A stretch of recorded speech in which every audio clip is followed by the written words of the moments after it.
ઓમ નમો નારાયણ. નમો નારાયણ.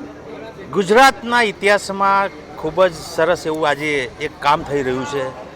ગોસ્વામી સમાજ દ્વારા, સનાતન દસનામ ગોસ્વામી સમાજ દ્વારા આજે મહાઅધિવેશન ગાંધીનગર ખાતે થઈ રહ્યું છે. તો આપણે એના અધ્યક્ષ શ્રી મનસુખ દાદા સાથે આપણે વાત કરીશું કે આજે શું કાર્યક્રમ છે અને કયા પ્રકારનું છે.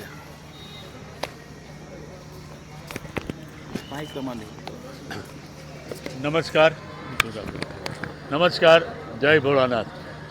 આજે 24/5/2026 રવિવારના રોજ શ્રી સનાતન દસનામ ગોસ્વામી મહામંડળ તરફથી ગાંધીનગર મધ્યે મોઢ ભવનમાં ગોસ્વામી જ્ઞાતિનું એક અધિવેશન ભરાઈ રહ્યું છે.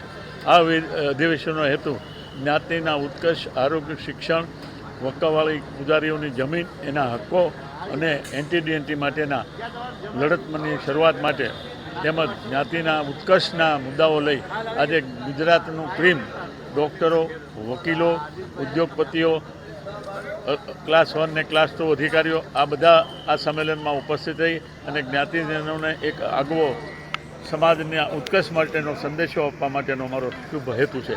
Thank you. પ્રમુખ શ્રી છે અશોકભાઈ. અશોકભાઈ, શું કહેશો આજે સંમેલન છે એના માટે? બસ આ અમારું ઐતિહાસિક સંમેલન છે અને લોકો એમાં ખૂબ પ્રેમથી જોડાયા છે મોટી સંખ્યામાં. એ બદલ લોકોને અભિનંદન. ખૂબ જ એવા સમાજના કાર્યકર એવા છે, એમની સાથે આપણે વાત કરીશું કે શું કહેશો આપ આજે કાર્યક્રમ છે એને લઈને? આજે અમારું સનાતન દસનામ ગોસ્વામી મહામંડળ ગુજરાત પ્રેરિત એનું આજે એક સંમેલન અમે ભરવા જઈ રહ્યા છીએ.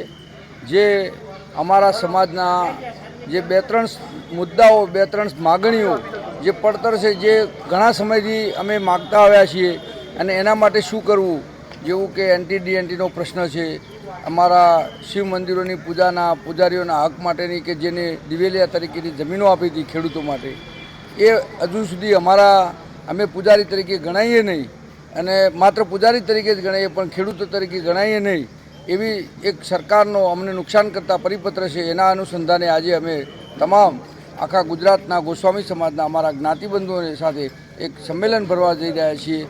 જેમાં અમારી આવી જે માગણીઓ છે એ તેમજ ગાંધીનગર ખાતે એક શૈક્ષણિક સંકુલ બને અને એના માટે અમારા બાળકો ભવિષ્યમાં યુપીએસસી જેવી સારી પરીક્ષાઓ પાસ કરે અને શિક્ષણમાં પણ કારકિર્દી વધારે, એ માટે અમે આજે આ સંમેલન ભરવા જઈ રહ્યા છીએ. ખૂબ સાચી વાત કહી કે જ્યારે એક જ સમાજ એક જ મંચ સાથે જોડાયો છે અને આજે ગુજરાતના તમામ જિલ્લાઓમાંથી અનેક લોકો આ સંમેલનમાં ભેગા થયા છે. જયદેવ ગોસ્વામી, રાંદેજા.